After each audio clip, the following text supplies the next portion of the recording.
समागम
समागमे खाते फरे भावे त्याचे द्वारे स्वामयाती तेथे राम नाम होईल श्रवण घडेल भोजन उचिष्टांची कामारी पटीक सेवेचा सेवक कामारी पटीक सेवेचा सेवक दीनपणे रंक तेथे भले तेथे राम नाम होईल श्रवण घडेल भोजन उचिष्टांची तुका म्हणे सर्व सुख त्या संगती घडेल पंगती संतांची तेथे राम नाम होईल श्रवण घडेल भोजन उचिष्टांची अनुरंगा करू अनुरंगा करू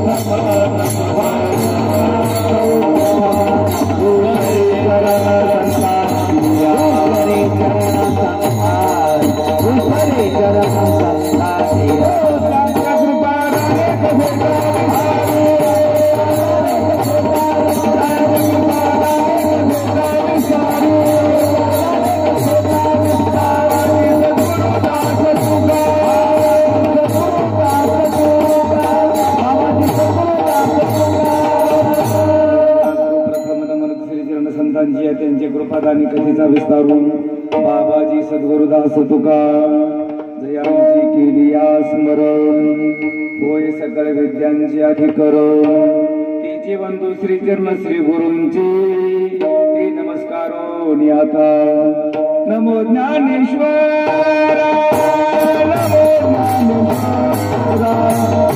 नमो ज्ञानेश्वर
उदारा सोपान देवा मुक्ताबाई नमो त्रिभुवनी पावनी आद्यत्रय जननी देवाची जय हनुमान ज्ञान गुण सागर जय कपीसती हो लोक उजागर रामदूता त्वरित बलधामा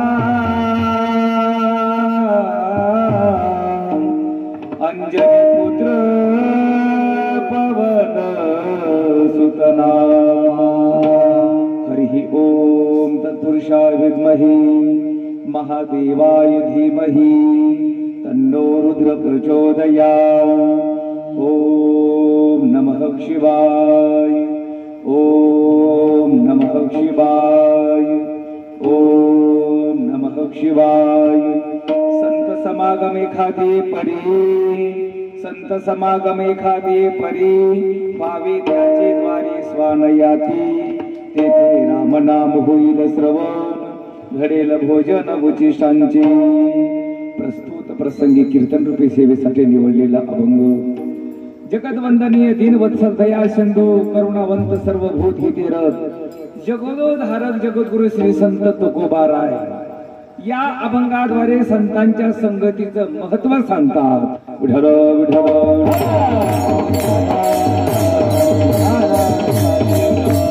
सेवेला प्रारंभ करण्यापूर्वी अल्पसा थोडासा परिहार देणं आवश्यक आहे, गरजेचा आहे। तो म्हणजे असा, पंढरीस परमात्म्याच्या कृपाशीर्वादाने, ग्रामदैवत भावनाथेश्वर भगवंताच्या कृपाशीर्वादाने समस्त ग्रामस्थ मंडळी भावटांकर सर्वांच्या सहकार्यामधून या ठिकाणी सुंदर रामायण कथा, ज्ञान यज्ञ सोहळा, ज्ञानेश्वरी ज्ञान यज्ञ सोहळा आणि कीर्तन ज्ञान यज्ञ सोहळा या ठिकाणी आयोजित करण्यात आल्या। ज्यांच्या रसाळवाणीतून आपण रामायण कथा ऐकत आहात असे महाराष्ट्रातील सुप्रसिद्ध रामायणाचार्य भागवताचार्य आमचे परमस्नेही परममित्र वैजनाथ महाराज मुळे धामोणीकर यांच्या रसाळवाणीतून आपण रामायण कथा ऐकत आहात। महाराज दिवसभर कथा करून कीर्तनाला सुद्धा उभे आहेत।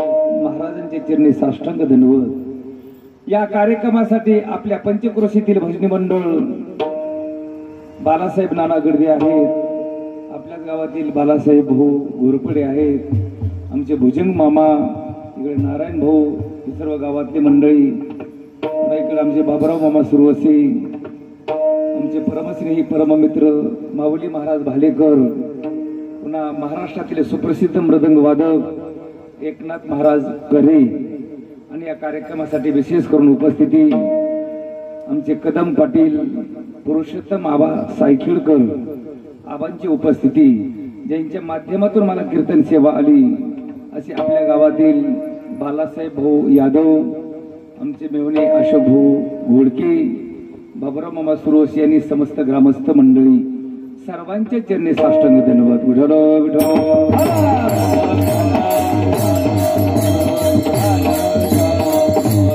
आणि आपल्या कार्यक्रमाला साजेल अशी सुंदर माईक सिस्टीम, तुम्हालाही धन्यवाद। विठ्ठल विठ्ठल।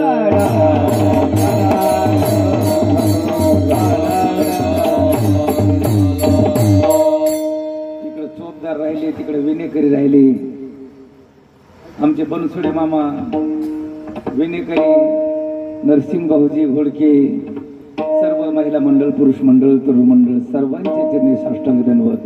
संत समागम एखादे परी, संत समागम एखादे परी, व्हावे त्याची द्वारी स्वानयाती, तेथे रामनाम होईल श्रवण, घडेल भोजन उचिष्टांची। जगद्गुरु तुकोबाराई अभंगाद्वारे तुम्हाला आम्हाला संतांची संगत करण्यासाठी सांगतात। जगद्गुरु तुकोबारांनी समाजाचं निरीक्षण केलं, समाजाकडे बघितलं, समाजाकडे बघितल्यानंतर समाज केवळ संगतीमुळेच अधपतनाला जात असताना पाहायला मिळाला। राहू दे विको राहू दे। उद्धारही संगतीमुळेच होतो आणि पतनही संगतीमुळेच होतो, हे तुकोबारांना पाहायला मिळालं। मोठ्यातला मोठा धनवान असू द्या, मोठ्यातला मोठा श्रीमंत असू द्या, शस्त्र अस्त्र विद्या मिळवलेला धनुर्धर असू द्या, केवढाही असू द्या, मोठ्यातल्या मोठ्याला जर वाईटाची संगत घडली तर त्याचं वाटोळं होतं, वाटोळं। जगद्गुरु तुकोबारायांनी महाभारतातला पुरावा सांगितला। महाभारतामध्ये कर्णाने सूर्याला प्रसन्न करून घेतलं। कर्णाला प्रसन्न होऊन सूर्यदेवाने कर्णाला कवच कुंडला दिली। ज्या वेळेला कर्णाचा जन्म झाला त्याच वेळेला कुंती मातेनं कर्णाला पेटीमध्ये घालून यमुनेच्या प्रवाहामध्ये सोडून दिलं होतं। ती पाण्यामध्ये पेटी का बुडाली नाही तर कर्णाच्या अंगावर कवच कुंडल होती। त्यामुळं कर्णाला पाणी सुद्धा बुडवू शकत नव्हतं, ऊन सुद्धा कर्णाला लागत नव्हतं आणि वारा सुद्धा कर्णाला सुकू शकत नव्हता. असा कवच कुंडल धारण करणारा कर्ण, मोठ्यातला मोठा शूर, मोठ्यातला मोठा वीर, दातृत्ववान. तुम्ही आम्ही जोपर्यंत तुमच्या आमच्या जवळ धन आहे तोपर्यंत दान करण्याचा प्रयत्न करतो, पण मृत्यूच्या वेळेला मृत्यूची झुंज देत असताना कुणीतरी दान धर्म करेल का? म्हणेल आमचंच आम्हाला पडलंय आणि तुमचं कुठं मांडावं. परंतु महाभारत पहा, महाभारतामध्ये कर्णाचं अर्जुनाचं युद्ध चालू झालं. कर्णाने बाण मारला की अर्जुनाचा रथ 5-5 फूट 10-10 फूट माग सरकत होता. देवाने म्हणा, वा कर्णा, तुझ्यासारखा शूर असावा, तुझ्यासारखा वीर असावा. अर्जुनाला राग यायचा. अर्जुन म्हणायचा, खायचं कणगीचं आणि गाईचं इरल्याचं. आपल्यात म्हणे ना, माझा सारथी म्हणून माझं सारथ्य पण करता, मला मित्र म्हणता आणि मोठेपणा कर्णाचा करता.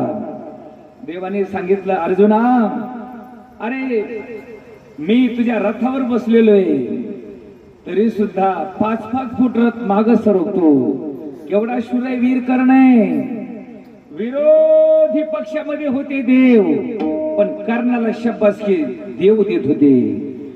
ज्यांच्या पाठीमागे देवाची शब्बासकी, अशा कर्णाने संगती करण्यामध्ये चुकवलं. संगती कोणाची करावी हे कर्णाला कळालं नाही. पांडवाच्या संगतीत राहण्यापेक्षा कर्णाने कौरवाची संगत केली आणि कौरव म्हणजे प्रत्यक्ष कलीनेच कौरवाच्या रूपाने घेतलेला अवतार.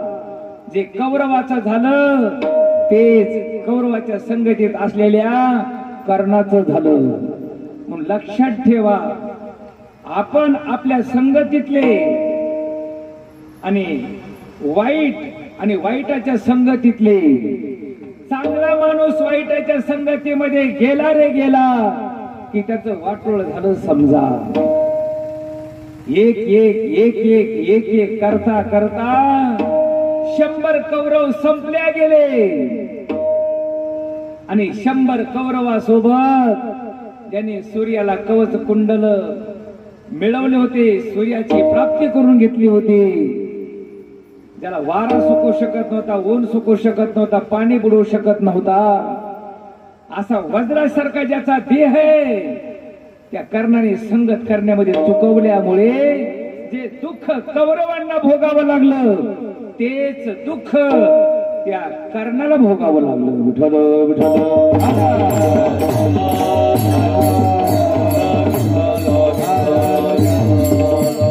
याच्या पुढचं सांगतो तुम्हाला. सगळ्या जगाला ज्या काळाची भीती आहे त्या काळाला सुद्धा पितामह भीष्माचार्याने परत पाठवलं. काळ म्हणजे तुमच्या आमच्या कामावरचा गडी नाही, काळ म्हणजे एखादा भित्रा माणूस नाही. त्या काळाला पितामह भीष्माचार्यांनी परत पाठवलं. 2दा परत पाठवलं, 2दा. पंडूराजाचा मृत्यू जवळ आला. फक्त 12 मिनिटावर पंडूराजाचा मृत्यू आलाय. त्यावेळेला पितामह भीष्माचार्य पंडूराजाला आपल्या मांडीवर घेऊन बसले. ओम नमः शिवाय, ओम नमः शिवाय, ओम नमः शिवाय, ओम नमः शिवाय.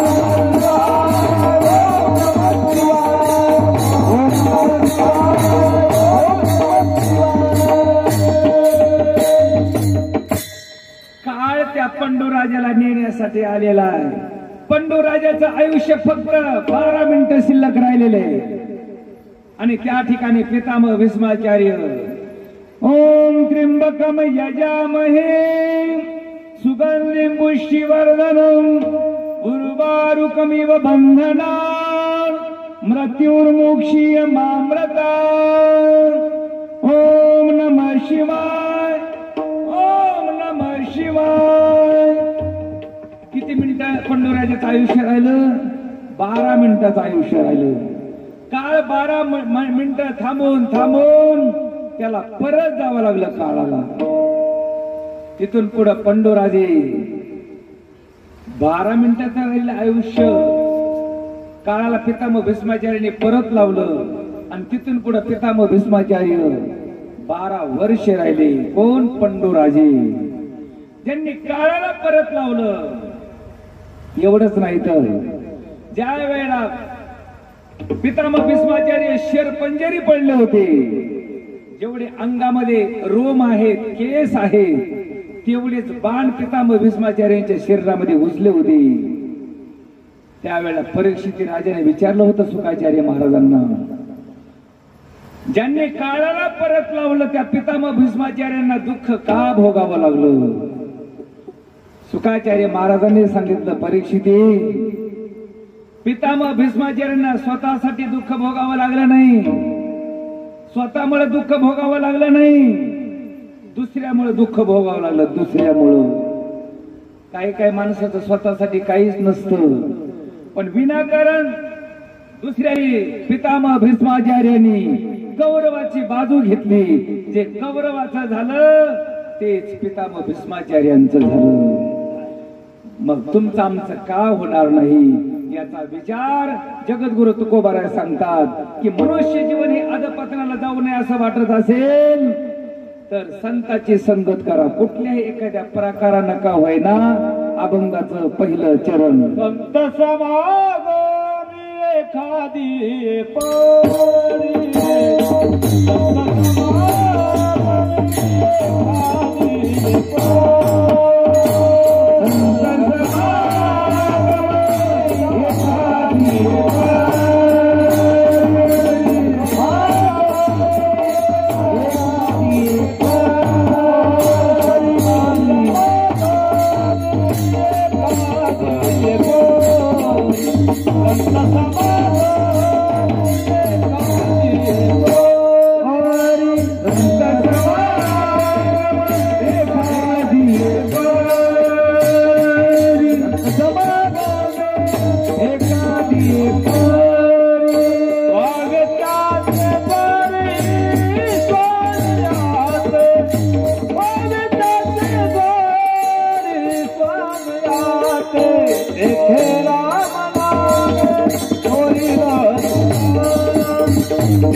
संताची संगत करावी। संताची संगत केल्यानंतर जीवनामध्ये काय फायदा होतो? भगवंताने उद्धवाला सांगितलं, उद्धवा, संताची संगत केल्यानंतर जीवनामध्ये काय लाभ होतो, काय फायदा होतो? स्वतः देवाने उद्धवाला सांगितलं, भावे धरली या सत्संगती निंदे तेही वंदे होती उद्धवा निष्पाप निश्चिंती तरी सत्संगती करावी. संताची संगत केल्यानंतर काय लाभ होतो, काय फायदा होतो मी तर सांगतोच, पण रामायणामध्ये सुद्धा आपण मुळे महाराजांच्या मुखातून ऐकले. संताची संगत केल्यानंतर काय लाभ होतो, काय फायदा होतो. निंदनीय असणारा सुद्धा वंदनीय होतो. कोण होता निंदनीय आणि कोण झाला वंदनीय? ज्यानं रामायण लिहिलं, रामायण, तो निंदनीय होता. तो चोऱ्या करण्याचं काम करत होता, दरोडे टाकण्याचं काम करत होता. त्याचं काय नाव होतं? त्याला दोन नावं आपल्या रामायणामध्ये. त्याला वाल्या कोळी म्हणतात, वाल्या कोळी. त्याला अजून एक नाव मुळे महाराज रत्नाकर नावाचा डाकू म्हणत होते. रत्नाकर नावाचा डाकू म्हणत होते काही. पण तो कोळी असल्यामुळं त्याला वाल्या कोळी, वाल्या कोळी, वाल्या कोळी म्हणायचे. मग वाल्या कोळी वाल्मिक ऋषी झालाच कसा? फक्त म्हणजे फक्त केवळ नारद स्वामीची संगत घडली. नारद स्वामी सारख्या संतांची संगत घडल्यामुळे तो निंदनीय असणारा वंदनीय झाला. केले रामायण,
कीर्ती वाढली गहन.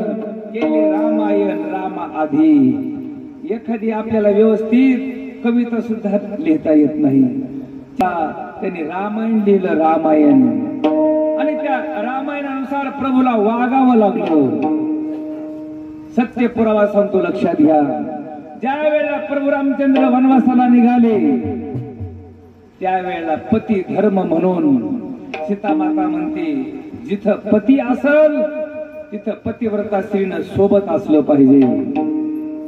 पतीच्या जीवनामध्ये दुःख आलं तर पत्नीच्या जीवनामध्ये सुद्धा दुःख भोगायला काही हरकत नाही. कार्येषु मंत्री करणेषु दासी, भोजेषु माता शयनेषु रंभा, धर्मानुकूले क्षमया धरित्री, एतद्धि पती एतद्धि षडगुण पतिव्रताना. बघा आमच्या आबाने सांगितलं. आबा चाले सुद्धा म्हणते जर उभा राहिले तर स्त्रीचे कार्येषु मंत्री. घर काम असो की शेतकाम असो, घरकाम करताना शेतकाम करताना मंत्र्यासारखा बंदोबस्त, मंत्र्यासारखं त्या ठिकाणी सावध रीतीने काम करते. कार्येषु मंत्री करणेषु दासी. घरचं काम असो की शेतीचं काम असो, पतिव्रता स्त्री दासी प्रमाण मोलकरणी प्रमाणे काम करत असते. ती म्हणत नाही मला मी एवढी श्रीमंत आहे, माझे मालक एवढे पैशावाले. ती दासी प्रमाणे काम करत असते पतिव्रता स्त्री. कार्येषु मंत्री भोजेषु माता. जेवण देत असताना पतीला भोजेषु माता, आई जसं मुलाला जेवण देत असते तसं आईप्रमाणे पतीला जेवण देत असते पतिव्रता स्त्री. भोजेषु माता शयनेषु रंभा, धर्मानुकूले क्षमया धरित्री. धर्म करण्यामध्ये, दान धर्म करण्यामध्ये हात नेहमी पुढा असतो पतिव्रता स्त्रीचा. 6 गुण ज्या स्त्रीमध्ये आहेत त्या स्त्रीला पतिव्रता म्हणतात. पती जर उपाशी राहिला तर पत्नी सुद्धा उपाशी राहते. पती जेवण केल्याशिवाय जेवत नाही. तिला पतिव्रता म्हणतात, पतिव्रता स्त्री. आणि पती जेवण्याच्या अगोदर जे जेवते, माझे राम जर वनवासाला जात असतील तर मी तरी वनवासाला का जाऊ नये. थांब म्हटले सीते. रामायण ग्रंथ आणावा लागला. प्रभू रामचंद्राने त्या ठिकाणी रामायण ग्रंथ उघडला. तेवढ्यामध्ये लक्ष्मण बी आला. लक्ष्मण बी म्हणून आले, प्रभू जिथं राम तिथं लक्ष्मण, मला सुद्धा वनवासाला यायचंय. लक्ष्मण निघाले की उर्मिला सुद्धा तिथं लगेच आली. म्हणली राम आणि सीता जर दोघं वनवासाला जात असतील तर मी तर माझ्या पतीसोबत का वनवासाला जाऊ नये. प्रभू रामचंद्र म्हटले, तुमचे जर या ग्रंथामध्ये नाव असले तर तुम्हाला येता येईल, अन्यथा तुम्हाला येता येणार नाही.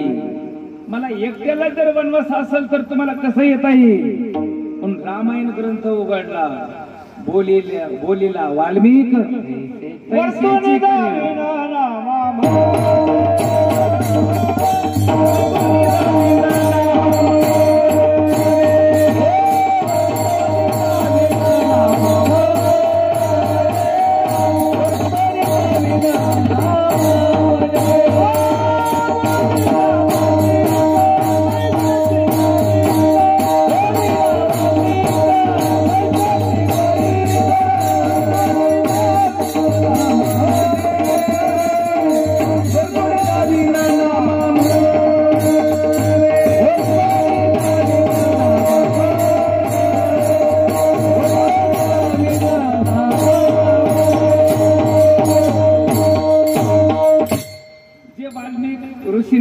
ठेवले म्हणले त्याच्यापेक्षा कमी जास्त काही करता येत नाही. कोण प्रभू सांगत होते लक्ष्मणजीला, उर्मिलेला आणि सीतामातेला.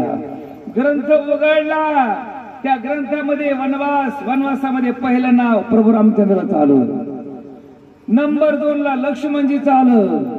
नंबर 3 ला सीतामातेचं नाव आलं.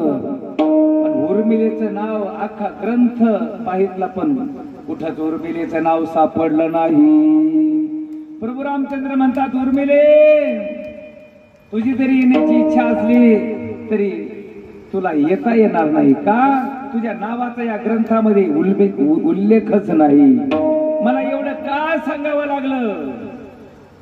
वाटमारी करणारा, चोऱ्या करणारा, पापच पाप करणारा, फक्त केवळ नारस्वामी सारख्या संतांची संगत घडली आणि त्या संगतीमुळं देवाला सुद्धा त्याने लिहिलं तसं ग्रंथ बघून वागावं लागलं. हा संत संगतीचा महिमा आहे. विठ्ठल विठ्ठल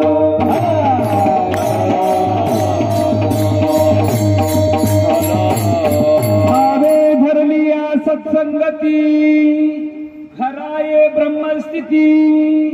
पुन्हा देवाने उद्धवाला सांगितलं, उद्धवा सत्संगेन परम प्राप्य दुष्कर्म तरतीची रात, तस्मादती परिप्रयत्नेन सत्संग सततम कुरु.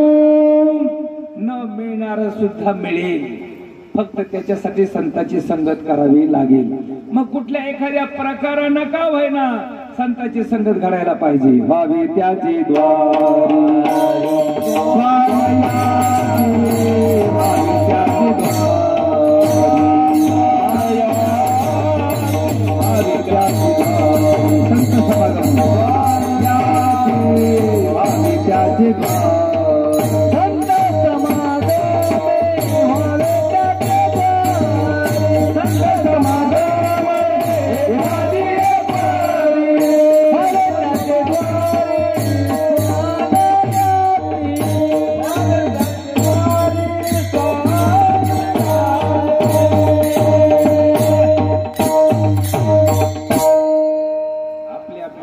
भरून ठेवायचे आणि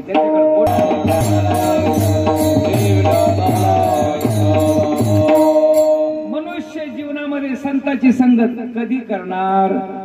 एक साधक तुकोबारायच्या पुढे आला. महाराज सगळं आयुष्य गेलं, आता गौऱ्या सुद्धा पुढे गेल्या, आता संतांची संगत कधी करणार. तुकोबाराय म्हणले, या जन्मात नाही झाली तर पुढच्या जन्मामध्ये. अहो पुढचा जन्म तरी माणसाचा मिळेल कशावरून? 3 गोष्टी दुर्लभ सांगितल्या. दुर्लभम त्रयमेव तु देवानु हेतुकं मनुष्यत्वं मुमुक्षत्वं महापुरुष संश्रेयः. माणूस जन्म मिळणं कठीण सांगितला. मनुष्यत्वम, मनुष्य जन्म सहजासहजी मिळतो का? सहज मिळत नाही. एक एक येऊनी कोटी कोटी फेरा मग लागे वारा मनुष्य देह. शेवटचे पाळी एक मनुष्य जन्म. एक एक येऊनीमध्ये कोटी कोटी जन्म घ्यावे लागतात. आणि जेव्हा पाप आणि पुण्य समान होतं त्यावेळेला सहज मनुष्य जन्म प्राप्त होतो. किती दुर्लभ. नरदेह दुर्लभ जाणारी वासुदेव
वर्षाची गणना त्यामध्ये दुःख यातना तुम्ही आठवा मधुसूदना. मनुष्य जन्म कठीण सांगितला, मिळत नाही. मनुष्यत्वम. आणि जरी माणसाचा जन्म मिळाला तरी मुमुक्षत्वम, मोक्ष मिळवण्यासाठी सगळे थोडेच प्रयत्न करतात. मनुष्यत्वम मुमुक्षत्वम आणि महापुरुष संश्रेया. महापुरुष त्यांना संत म्हणतात, त्यांना साधू म्हणतात. या जगाच्या बाजारात सगळं मिळतं पण संत साधू मिळत नाही. जगाच्या बाजारी सर्व काही मिळे परी दुर्लभ संत भेटी. व्याघ्र सिंहाचे दूध जोडे चंद्रामृत हाता पडे परी या साधूची भेटी नातुडे. हे दुर्लभ गाडे मनुष्य देहा. वाघाचं न मिळणार दूध सुद्धा मिळेल, वाघाचं सिंहाचं दूध न मिळणार सुद्धा मिळेल. समुद्र आपल्या या बाहुबलाने न तरुण जाणारा समुद्र सुद्धा तरुण जाता येईल. विदा सावरकर ज्या वेळेला त्यांना जहाजामधून इंग्रज लोक घेऊन जाऊ लागले, त्यांनी सांगितलं जर आपण बंदीखान्यामध्ये गेलो तर आपल्या भारताचं स्वातंत्र्याचं काय होणार. आपला भारत देश स्वातंत्र्य झाला पाहिजे, पण भारताला स्वातंत्र्य प्राप्त करून देण्यासाठी विदा सावरकरांनी समुद्रामधून चाललेल्या जहाजामधून सगळ्या अंगाला साबण लावली आणि तो पायखाना म्हणतात, तो संडास म्हणतात, तो फोडून त्याच्यातून समुद्रामध्ये उडी मारली. ते काही तलाव नव्हता आपल्या बावटांच्या तलावासारखा, समुद्र होता समुद्र. पण त्यांच्या अंतःकरणामध्ये एकच ध्यास होता, आपल्या भारत देशाला स्वातंत्र्य मिळवण्यासाठी मेलो तरी चालेल, प्राण गेला तरी चालेल. म्हणून जीवन जगायचं ते केवळ देशासाठी जगायचं त्यांचा हेतू होता. म्हणून समुद्र तरुण समुद्र पार करून पोहत पोहत कडीला आले आणि आपल्या देहाचं बलिदान दिलं. असे बलिदान अनेक देशभक्तांनी दिले, म्हणून तर हा भारत देश स्वतंत्र झाला. विठ्ठल विठ्ठल.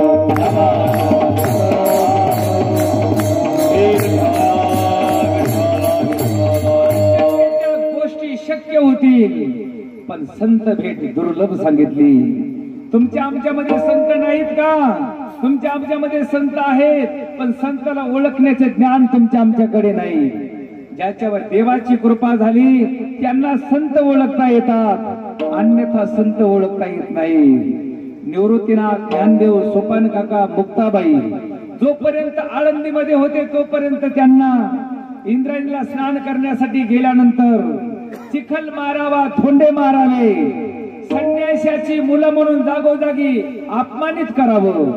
एवढंच नाही तर मधुकरीची भिक्षा मागून आणलेली झोळी हिसकाटून घ्यावी आणि त्या झोळीमधलं पीठ रस्त्यावर मातीवरती सांडून द्यावं.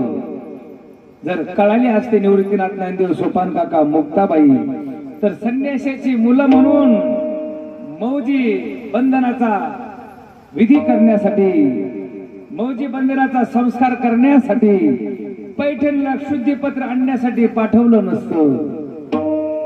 जोपर्यंत होते तोपर्यंत निवृत्तीनाथ, ज्ञानदेव, सोपान काका, मुक्ताबाई आळंदीकरांना कळाली नाही. आता कळून काय उपयोग आहे? जोपर्यंत माणूस आहे तोपर्यंत माणसाची किंमत कळत. सकाळी भोग वेगळा, दुपारी भोग वेगळा माऊलीच्या समाधीला, संध्याकाळी पंचपक्वान्नाचा भोग. जोपर्यंत संत होते तोपर्यंत नाही ओळखता आलं. आमच्या तुकोबाऱ्यांना, देहूकरांना ओळखता आलं नाही. जर देहूकरांना तुकोबाराय कळले असते तर त्यांना हद्दपार करण्याची शिक्षा ठोठावली नसती. नाथ महाराज जर पैठणकरांना जर कळाले असते तर 108 वेळा पान खाऊन त्या यवनाला थुंकायला लावलं नसतं.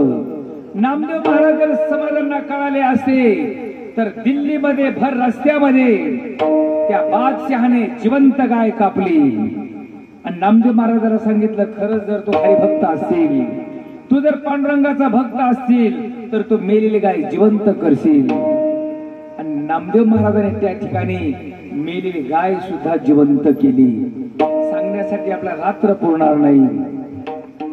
जोपर्यंत संत होते तोपर्यंत समाजाला संत कळाले नाही, पण संत कळण्यासाठी पुण्य असावं लागतं. तुमच्या आमच्यासारखंच बोलणं, तुमच्या आमच्यासारखंच चालणं. आपल्या जवळचं सांगतो, श्री संत ज्ञानेश्वर माऊली चाकरवाडीकर दादा, इकडे मोतीराम महाराज फळेकर, मारुती महाराज दस्तापूरकर, इकडे उदगीरला विठ्ठल महाराज सांडोळकर, मारुती महाराज कानेगावकर, हे सुद्धा तुमच्या आमच्यासारखेच बोलत होते, तुमच्या आमच्यासारखे दिसत होते. पण जोपर्यंत होते तोपर्यंत समाजाला नाही कळाले. संताची एक व्याख्या सांगितली, संत असतात कसे? मनोजय वासना तोडोनी केली बिमोडी,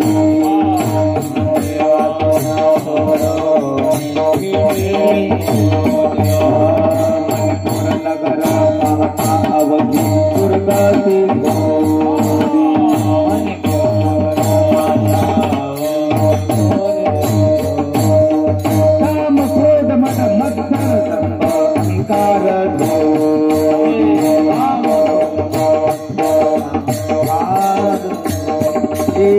अखंड परमानंद शिवनी उभारी गुडी.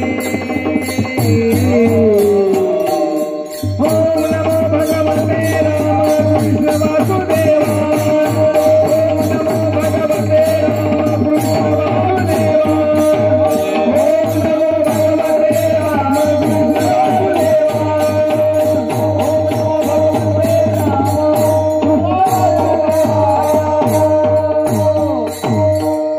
संत ओळखायचे कसे? संत ओळखण्याची व्याख्या सांगितली. मनोजय वासना तोडोनी केली बिमोडी,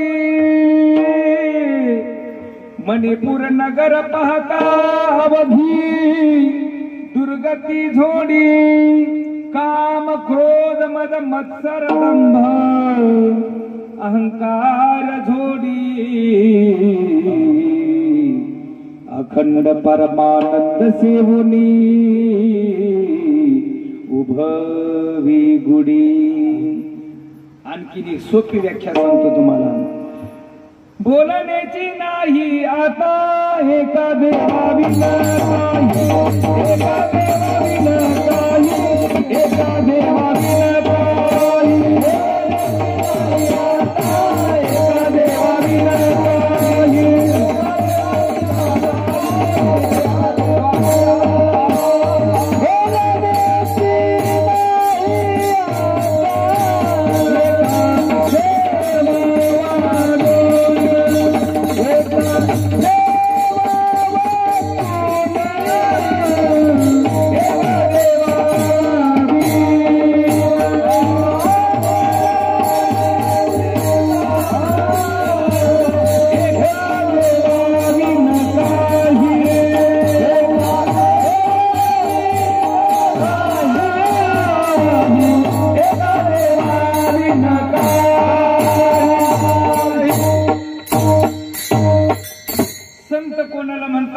देवाच्या नामाशिवाय बोलतच नाही. घर काम करताना विठ्ठल विठ्ठल, दिन रजनी हाती धंदा गोविंदा देववाणी,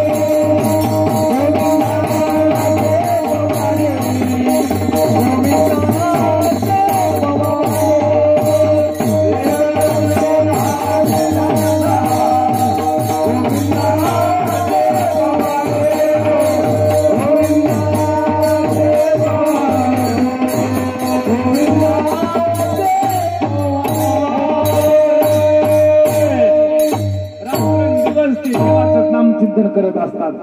दिन रजनी हाचे धंदा गोविंदाचे पवाडे, नेनवे अनेक काही धंदा नित्य ध्यातसे गोविंदा.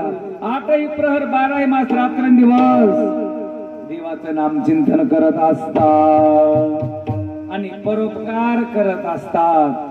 समाजाचं दुःख त्यांना पावत नाही. एक वेळ जगद्गुरु तुकोबारायांच्या समोर एक ब्राह्मण, त्या ब्राह्मणाचे दोन्ही हात बांधले होते आणि ब्राह्मण माणूस पण लोगावच्या बाजारामध्ये भिक्षा मागत होता. तुकोबाराने विचारलं, ब्राह्मण देवा, काय दुःख आहे तुमच्या जीवनामध्ये म्हणून तुमचे दोन्ही हात बांधल्या गेले? कुणी बांधले तुमचे हात आणि हात बांधून तुम्हाला भीक मागायला होतात? काय कारण आहे? ब्राह्मण देव रडू लागला. तुकोबाराकडे बघून, महाराज, आतापर्यंत सगळ्या बाजारामध्ये फिरलो पण मला कुणीच विचारलं नाही की तुमचे हात का बांधले, काय दुःख आहे म्हणून. तुम्ही विचारलं म्हणून सांगतो महाराज. मी आमच्या गावातल्या सावकाराचे पैसे घेतले होते.